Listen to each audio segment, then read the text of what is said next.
설 명절입니다.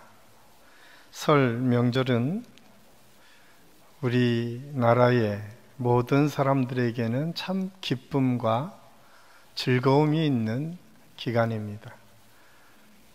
그래서 오랜만에 부모님들을 만나 뵙고 또 친지들을 만나고 또 주변 사람들을 만나서 함께 덕담도 나누고 사랑을 나누는 기간이 이 명절입니다. 그런데 지금 우리가 사는 시대에 예기치 않은 이 코로나로 인해서 그 모든 것들이 쉽지 않게 되었습니다. 그래서 아마도 이번 설 명절에는 많은 분들이 고향에 가시는 것을 포기하고 그냥 단촐하게 가족들이 그냥 모여서 지내는 경우가 참 많이 있습니다. 그런데도 많은 분들이 아마 시골을 찾으셨을 텐데요. 오늘 시골에 찾은 모든 분들이 아마 가셔서 반드시 해야 될 일이 무언가 고향 교회를 찾는 일입니다. 제가 시골에서 목회를 했거든요. 그때 가장 기다려지는 때가 언제냐? 명절 때예요. 명절 때에는 다 흩어졌던 가족들이 고향으로 와서 고향교회가 참 많이 예배를 드립니다. 뿐만 아니라 오셔서 헌금도 많이 해주시고 또 덕담도 많이 해주셔서 시골에서 목회하시는 목회자들에게는 큰 위로와 기쁨의 시간입니다. 올해 못 가셨다 하더라도 추석이나 설 명절에 내려가시면 우리 하신교회 모든 성도들은 반드시 교회에 가셔서 기도도 하시고 축복도 하시고 격려도 하셔서 우리 한신교회 성도들이 어려서부터 신앙생활을 했던 그 교회들이 그런 따뜻한 위로와 축복과 은혜를 경험하는 그런 역사들이 우리 교회를 통해서 계속 일어날 수 있기를 간절히 소원합니다. 교회의 모델은 가정입니다. 성경 대부분의 내용은 가족 관계를 통해서 하나님과의 관계를 설명하고 있습니다. 그래서 가정을 제대로 이해하는 것은 아주 중요하고 가정 안에서 관계가 좋아야 될 것은 더더욱 중요한 일입니다.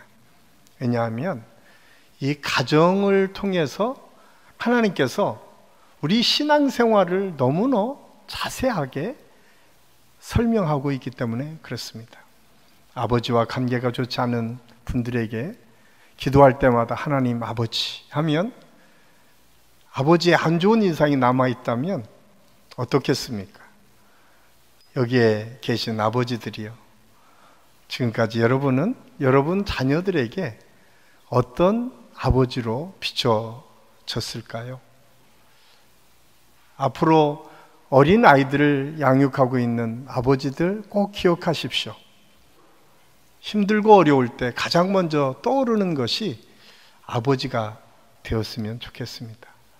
저는 우리 한신교회 모든 성도들의 가정에서 그런 좋은 아버지의 모델들이 많이 나올 수 있기를 간절히 소원합니다. 어머니도 마찬가지입니다.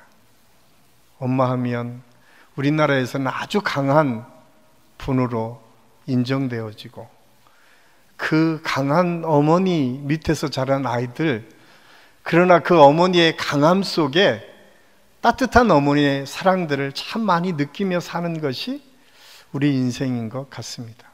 아버지보다는 훨씬 더 어머니의 사랑을 많이 느끼고 있죠. 그럼에도 불구하고 우리가 신앙생활을 하면서 가정 안에서 어머니의 역할도 너무나 중요합니다.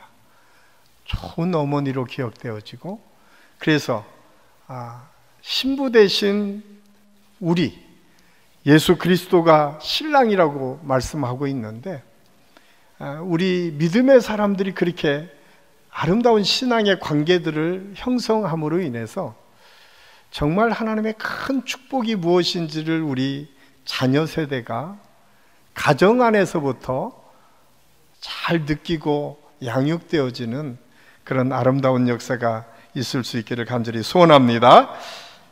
초대교회의 모습도 별반 다르지 않았습니다. 예수 그리스도를 주로 고백한 사람들 몇 가정이 모여서 간증하고 예배드리는 것이 초대교회의 시작이었습니다. 이렇게 시작된 작은 소모임들이 여기저기 들불처럼 일어나 마침내 383년에는 로마가 더 이상 기독교를 탄압하지 못하고 이제 국교로 정하게 됩니다. 그래서 한때는 로마에서 태어나기만 하면 다 기독교인이 되었던 적이 있었습니다. 어떻게 그러면 그렇게 큰 대제국이었던 로마가 무너질 정도로, 그리고 기독교를 존중하고 인정하지 않으면 안 될 정도로 왕성하게 기독교의 복음이 증거될 수 있었던가? 그 이유는 작은 소모임, 이 가정 같은 작은 소모임들이 확산되어지고 그 모임을 통해서 하나님을 만나고, 그리고 그 말씀대로 실천하고 그 말씀대로 행하려고 애썼던 초대교회 성도들의 모습이 세상 사람들을 감동하고 변화시켜 나갔다라고 하는 사실을 알 수가 있습니다. 여기에 가족 같은 공동체, 이것이 아주 중요한 역할을 감당했습니다. 저는 2주에 걸쳐서 성령 공동체, 말씀 공동체인 교회에 대해서 함께 살펴봤고, 오늘은 나눔 공동체로서의 교회의 모습은 어떠했는지를 함께 살펴보며 은혜를 나누려고 합니다. 나눔 공동체, 그 공동체는 사랑의 기초가 튼튼한 공동체였습니다. 초대교회에 모이기 시작한 사람들은 먼저 예수님께서 메시아이심을 고백하는 사람들의 모임이었습니다. 그들은 철저한 회개와 회심을 경험한 사람들이었을 것입니다. 독일의 신학자 아돌프 하느닥은 기독교는 하층민의 종교였다라고 말합니다. 그 당시에 예수 믿는 사람들은 어떤 사람들이었는가? 대부분 소외당한 사람들이었습니다. 고난당할 수밖에 없는 사람들이었습니다. 어린이, 노약자, 여성, 노예, 그 당시에는 사람의 숫자로도 세지 않을 정도로 소외당했던 그 사람들이 주로 예수 그리스도를 주로 고백하고 믿었던 믿음의 사람들이었습니다. 상대적으로 소외를 받았던 그들에게 하나님께서 우리를 창조하셨다라고 하는 사실은 엄청난 충격적인 선언이었습니다. 내가 노예의 심으로 태어난 사람이 아니다. 나는 더 이상 누군가의 지배받는 사람이 아니라 전능하신 하나님께서 나를 창조하셨고 전능하신 하나님께서 나를 붙드시고 인도해 주신다고 하는 사실을 깨달은 그들은 결코 세상과 타협할 수 없었습니다. 하나님의 아들이신 예수님께서 이 땅에 오셔서 우리와 함께 하셨다는 사실은 그들에게는 상상할 수 없고 믿기조차 어려운 놀라운 축복이었고 은혜였습니다. 그 하나님의 아들이신 예수님께서 나의 죄를 대속하시기 위해서 십자가를 지시고 죽으셨다라고 하는 사실은 삶의 질곡에 사로잡혀 있었던 사람들에게는 엄청난 자유와 해방의 메시지였음을 알 수가 있습니다. 십자가에서 돌아가신 예수님께서 3일 만에 부활하셨고 우리를 위해서 하나님 나라에 가셨다는 사실은 가난하고 소외당하고 어려움에 있었던 사람들에게는 영원한 세계를 바라보는 희망의 메시지였고, 이 땅이 전부가 아니라 영원을 소유하며 사는 존재인 것을 깨닫는 위로의 메시지였습니다. 초대교회 성도들은 이 믿음 위에 모이기 시작했고 예배를 드리며 날마다 이 고백을 함께 확인하고 날마다 이 은혜를 베풀어 주신 예수 그리스도를 찬양하며 노래했던 것이 초대교회 성도들의 모습이었습니다. 요한복음 3장 16절에 하나님이 세상을 이처럼 사랑하사 독생자를 주셨으니 이는 그를 믿는 자마다 멸망하지 않고 영생을 얻게 하려 하심이라. 하나님께서 우리를 사랑하셔서 하나밖에 없는 아들 예수 그리스도를 이 땅에 보내셨다고 성경은 아주 분명하게 선언합니다. 이 놀라운 사랑을 초대교회 성도들은 감격하며 그 은혜에 철저하게 믿음으로 고백하였습니다. 그래서 그들은 어떠한 상황에서도 지치지 않고 하나님을 바라볼 수 있었습니다. 그들은 모일 때마다 이 감격에 감사하며 찬양과 기도로 하나님께 영광을 돌릴 수 있었습니다. 오늘날 우리가 참 어려운 시대를 살고 있습니다. 기계가 사람을 움직이는 것처럼 보여지는 시대, 물질로 인해서 인간의 생명과 가치가 바닥에 떨어져가는 그런 시대를 살아가는 우리들에게 다시 한번 하나님의 그 사랑이 저와 여러분 가운데 이미 임했고 선언했고 그 사랑을 느끼며 살아가는 존재라고 하는 사실을 선포하고 있는 이 말씀이야말로 다시 우리 안에서부터 그 사랑을 회복하고 또 그 사랑을 선언하고 선포하는 그런 성도들이 다 될 수 있기를 간절히 소원합니다. 초기 기독교의 위대한 사상가였던 아우구스티누스는 이렇게 교회를 선언합니다. 교회는 어머니다. 교회는 세례를 통하여 하나님을 믿는 지체들을 낳고 아버지의 뜻대로 곧 말씀으로 자녀들에게 사랑을 먹인다.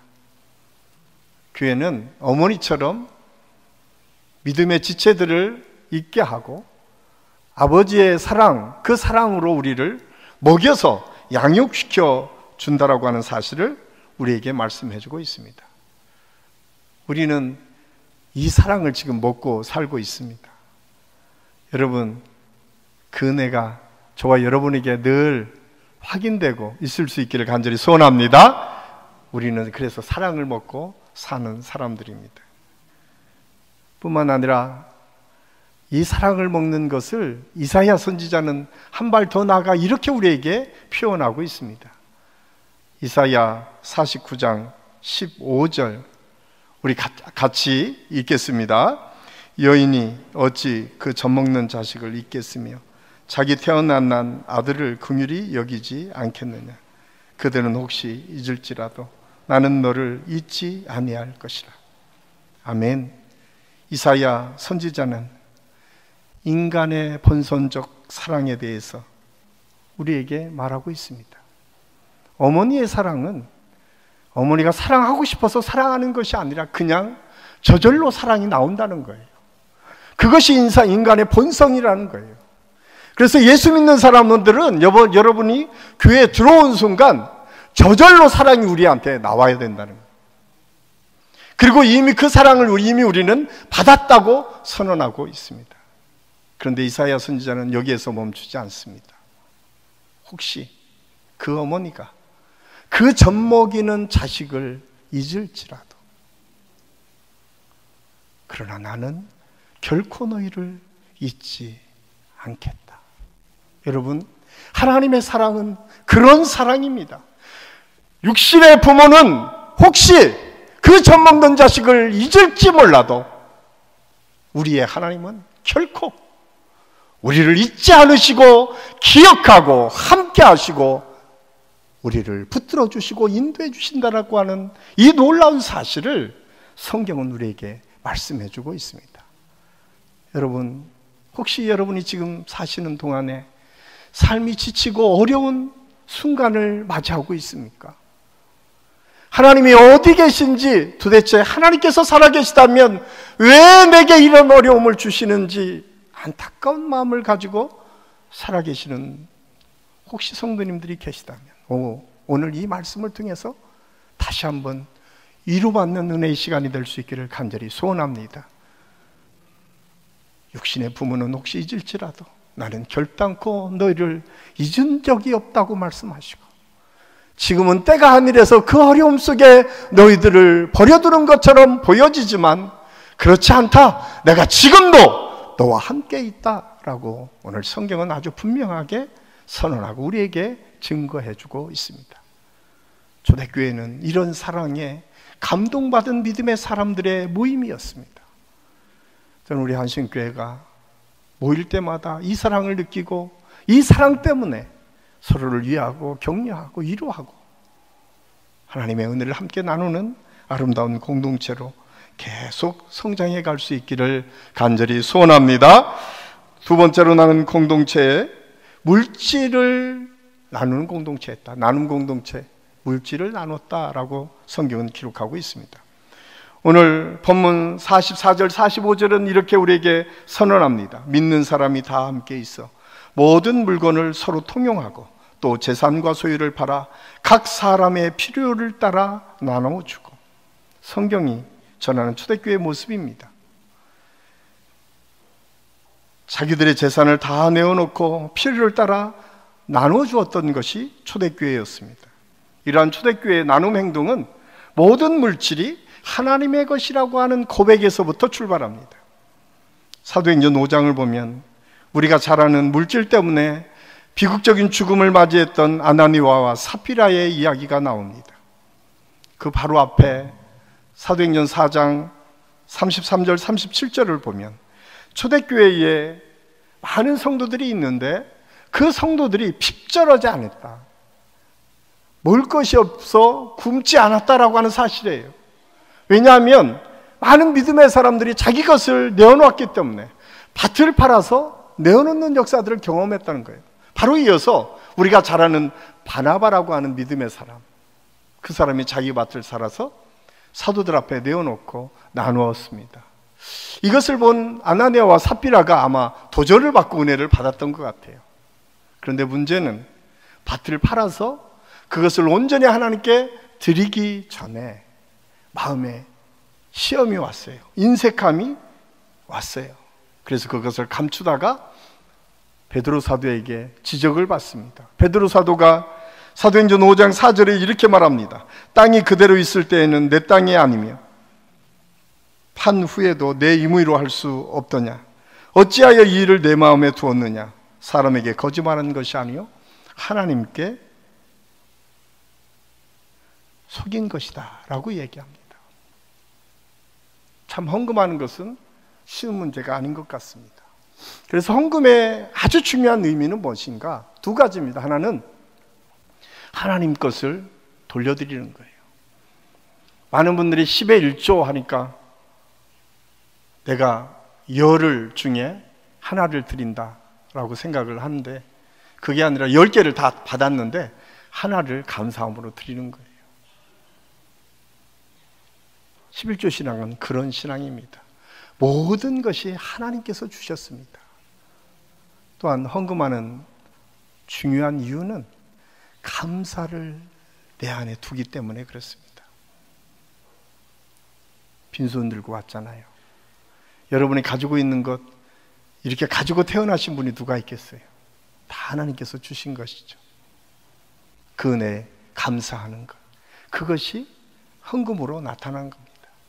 그래서 초대교회에서는 언제나 헌금을 아주 중요한 순서 중에 하나로 생각을 했습니다.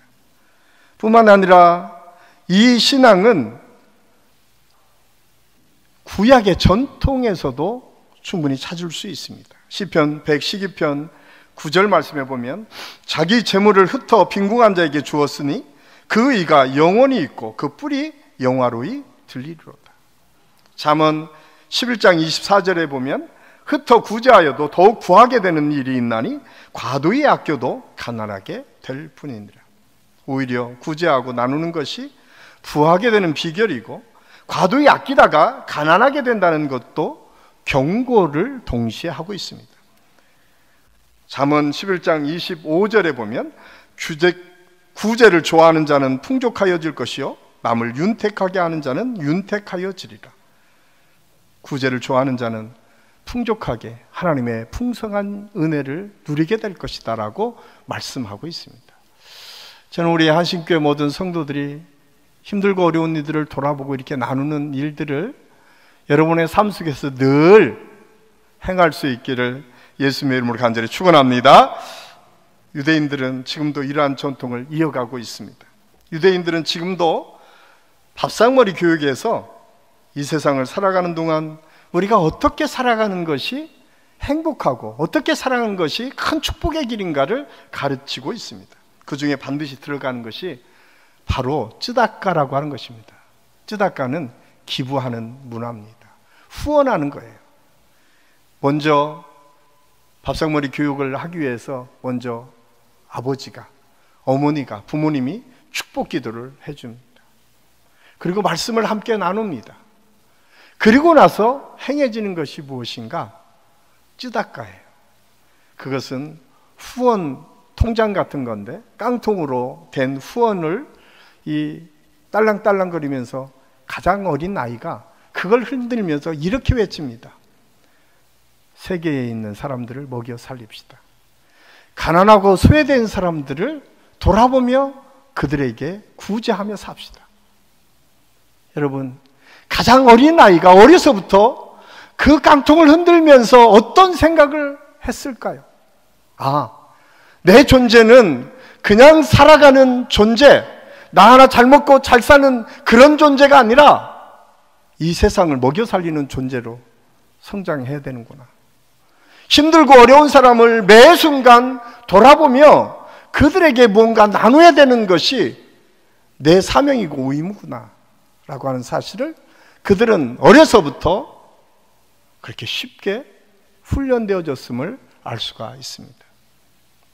여전히 미국을 많은 사람들이 비난하고 비판하지만 1년에 한 번 이상 기부하는 사람은 여전히 65%에서 70%가 기부를 하고 있다고 하는 사실을 통계를 통해서 보면 우리나라 믿음의 사람들이 다시 한번 어떤 삶의 자세를 가지고 신앙생활을 해야 될지를 도전받고 있습니다. 저는 이 어린 생명들, 특별히 우리 자녀들에게 이 비전과 이 소망을 심겨주고 그들이 이 세계를 먹여 살릴 수 있는 위대한 믿음의 사람들이 우리 교회 안에서, 우리 자녀들 안에서 계속 배출되는 아름다운 역사가 있을 수 있기를 예수님의 이름으로 간절히 축원합니다. 세 번째로 나눔 공동체는 성도의 교제로 삶을 나누는 공동체였습니다. 오늘 본문 46절은 날마다 마음을 같이하여 성전에 모이기를 힘쓰고 집에서 떡을 떼며 기쁨과 순전한 마음으로 음식을 먹고 성전에 모이기를 힘썼다라고 성경 기록하고 있습니다. 아마도 여기에서 성전은 유대인의 회당일 수 있겠습니다. 공적으로 함께 모일 수 있는 장소를 의미합니다. 44절에도 믿는 사람이 다 함께 있어, 여기에 함께 있어 라고 하는 번역된 말은 미완료 과거형으로 성도들이 늘 함께 연합되어 있었던 모임이었다. 그래서 성도의 교제는 연합된 것을 늘 느끼는 거예요. 그래서 그리스도의 몸으로 교회를 표현하면서 지체가 서로 연결되어 있는 것처럼 우리 한신교회 모든 성도들이 다 연결되어 있다. 여러분, 손가락, 그 조그마한 손가락이 아프더라도 온몸이 아픔을 느끼는 것처럼 우리는 그렇게 연합된 존재들이다라고 하는 사실을 성경은 우리에게 말씀해 주고 있습니다. 세상 일로 분주한 현대인들에게, 특별히 코로나 팬데믹으로 어려운 시대를 살아가고 있는 오늘날의 우리 그리스도인들에게는 이렇게 성전에 모이는 것이 참 어렵게 느껴질 수도 있습니다. 그런데 중요한 것은 그렇게 모이기에 힘썼던 것이 초대교회의 모습이었고, 초대교인들의 그런 모습들이 연합과 일치를 경험할 수 있는 아주 중요한 요소 중에 하나였다라고 하는 사실을 우리는 잊어서는 안 됩니다. 로마서 15장 5절 6절은 이제 인내와 안위의 하나님이 너희로 그리스도 예수를 본받아 서로 뜻이 같게 하여 주사 한 마음과 한 입으로 하나님 곧 우리 주 예수 그리스도의 아버지께 영광을 돌리게 하려 하노라. 우리가 예수 믿는 사람이 한 마음과 한 뜻을 이루기 위해서는 것은 예수 그리스도의 마음을 우리가 품는 것이다 라고 성경은 아주 분명하게 말씀하고 있습니다. 우리 안에 예수 그리스도의 마음이 있으면 우리는 한 형제 한 자매됨을 확인할 수 있습니다. 또한 이 연합하는 일은 기도를 통해서 이루어졌습니다. 기도는 하나님과의 소통이기도 하지만 성도 간의 중보기도를 통해서 서로를 돌아보고 섬기는 귀한 일 중에 하나였음을 알 수가 있습니다. 교회의 주인 되신 하나님과 늘 교제하면서 교회가 든든히 유지되고 든든히 성장해가는 비결이 이 기도에 있었습니다.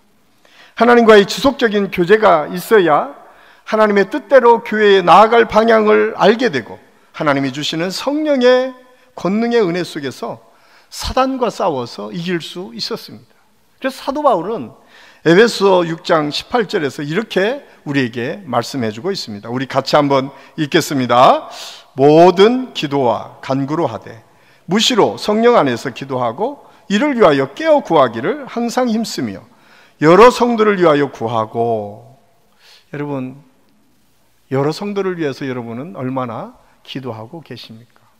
무시로, 무의식적으로 언제나 기도가 우리의 생활 속에 나타나야 된다라고 사도 바울은 우리에게 말씀해 주고 있습니다. 기도할 때 우리의 마음이 하나로 모아지게 됩니다.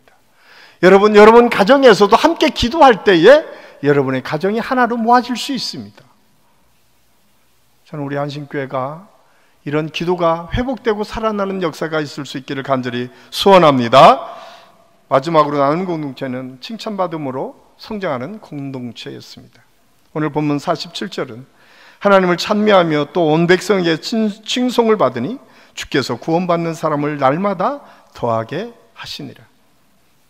초대교회 성도들은 칭찬받는 공동체였습니다. 사실 유대인들은 선민의식이 아주 뛰어난 민족입니다. 그래서 다른 사람들을 별로 인정하지 않습니다. 다른 종교를 인정하지 않습니다. 그래서 다른 종교에서는 거짓 종교로 비판하고 비난하고 조롱하고 심지어는 핍박까지 합니다. 아마 초창기 초대교회의 모습이 그런 모습이었을 것입니다. 예수 믿는 사람들을 계속해서 핍박했던 것이 유대인들이었습니다.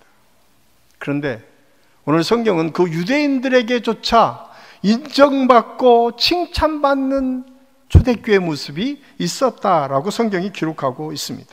어떻게 초대교회 성도들은 이렇게 칭송을 받을 수 있었을까요? 초대교회는 그 당시에 가장 먼저 하나님의 은혜를 고백하고 그 은혜를 통해서 서로 협력하고 또 나누고 힘들고 어려운 사람을 도왔습니다. 교회 안에 있는 사람만 그렇게 한 것이 아니라 교회 밖에 있는 사람도 관심을 갖고 나누기 시작했습니다. 사도행전 6장 1절 말씀해 보면 히브리파 사람들과 헬라파 사람들이 이 구제하는 일 때문에 다투는 사건이 등장합니다. 그리고 이 사건을 통해서 직분자들이 세워져서 이것을 전념적으로 구제하고 나누는 일을 하자라고 하는 생각들이 있어서 초대교회 7집사가 세워집니다. 이 사실을 통해서 초대교회는 끊임없이 세상에 대해서 관심을 갖고 있었다. 세상에서 어렵고 힘든 사람에게 특히 마음을 열고 그들을 나누는 일을 끊임없이 행했다라고 하는 사실을 성경을 통해서 우리가 깨닫게 됩니다. 이러한 모습은 그 당시에 유대인에게들조차도 칭찬받는 아주 기쁜 일이었음을 성경은 우리에게 가르쳐주고 있습니다. 한국 교회 역사 안에도 이런 아름다운 역사들이 있습니다. 구한말 우리나라 예수 그리스도의 복음이 선포되면서 개신교가 들어오게 됐습니다. 개신교를 가지고 왔었던 초창기 선교사님들은 가장 먼저 학교와 병원과 또한 어려운 사람들을 구제하기 시작했습니다. 이 전통을 이어받아서 한국교회가 힘들고 어려운 사람을 끊임없이 사랑하고 섬기는 일을 감당했습니다. 제가 베트남에 있을 때 그런 생각을 했어요. 한국교회의 성장의 비결이 무엇일까? 아마 여기 계신 어르신들 중에 대부분이 느끼겠지만 유치원이 없을 때 교회가 다 선교원 만들어서 아이들을 양육시켰습니다. 아무도 돌아보지 않을 때 사회교육, 사회복지센터들을 만들어서 어려운 사람들을 나눈 일을 끊임없이 했습니다. 그것이 한국교회의 부흥의 역사를 가져왔고, 또한 성령의 충만한 역사도 있었지만 그런 세상을 향해 관심을 갖고 돕고 섬기는 아름다운 모습들이 한국 사람들의 마음을 움직이게 되었습니다. 그러나 오늘날 우리 교회의 모습은 어떻습니까? 우리가 지금 세상 사람들에게 어떻게 보여질까요? 물론 세상 사람들에게 우리가 어떻게 보여지는 것이 중요하기 때문에 그렇지 않습니다. 교회는 가장 중요한 것이 복음이 계속 확장되는 것입니다. 예수 그리스도께 끊임없이 믿지 않는 사람들이 예수 그리스도께로 돌아오는 일을 감당하는 것이 교회의 사명입니다. 그렇다면 세상 사람들이 보고 오고 싶어야 되지 않겠습니까? 우리가 그런 공동체를 만들어야 되지 않겠습니까? 그리고 그들에게 예수 믿으면 이렇게 변하는구나라고 하는 것을 보여줘야 되지 않겠습니까? 언제까지 우리가 유람선에서 즐겁게 유람선을 타고 즐기기만 할 수 있겠습니까? 성경은 우리는 유람선이 아니라 구원선이라고 말씀합니다. 여기에서 우리끼리 잘 먹고 잘 사는 것, 거기에 멈추는 것이 아니라 하나님의 나라가 확장되고 하나님의 역사를 계속 이루어가는 그런 교회가 건강한 교회고, 하나님께서 그런 교회가 이 땅에 있어야 된다고 하는 사실을 우리에게 오늘 초대교회를 통해서 가르쳐주고 있습니다. 우리 사랑하는 성도 여러분, 저는 우리 한신교회가 그런 교회가 될 수 있기를 간절히 소원합니다. 우리가 지금 작지만 내가 할 수 있는 것부터 시작하십시오. 그것은 내 옆에 있는 사람을 따뜻한 눈길로 바라보고 축복하고 격려하는 것입니다. 그 격려가 흘러서 세상까지 나아갈 수 있도록 하는 것. 그래서 저 사람이 믿는 예수 나도 한번 믿고 싶다라고 하는 자연스러운 전도의 역사가 우리 교회 안에서, 우리 공동체 안에서 날마다 일어나는 그런 아름다운 역사가 있을 수 있기를 예수님의 이름으로 간절히 축원합니다. 기도하겠습니다. 사랑의 아버지 하나님, 오늘 초대교회의 모습을 통해서 우리들을 돌아봅니다. 너무나 부족하고 연약하지만 주님, 오늘 말씀처럼 우리가 사랑받는 존재임을 깨닫게 하여 주옵소서. 뿐만 아니라 하나님께서 주신 그 은혜를 통해서 나눌 줄 아는 넉넉함이 우리에게 있게 하여 주옵소서. 성도의 교제 속에서 서로를 더 깊이 이해하고 사랑하고 섬기는 공동체가 되도록 하여 주옵소서. 세상 사람들이 보고 배우고 인정할 만큼 우리 교회가 더 든든히 서고 더 하나님의 은혜로 풍성해지는 교회가 될 수 있도록 인도하여 주옵소서. 예수님의 이름으로 감사드리며 기도하옵나이다. 아멘.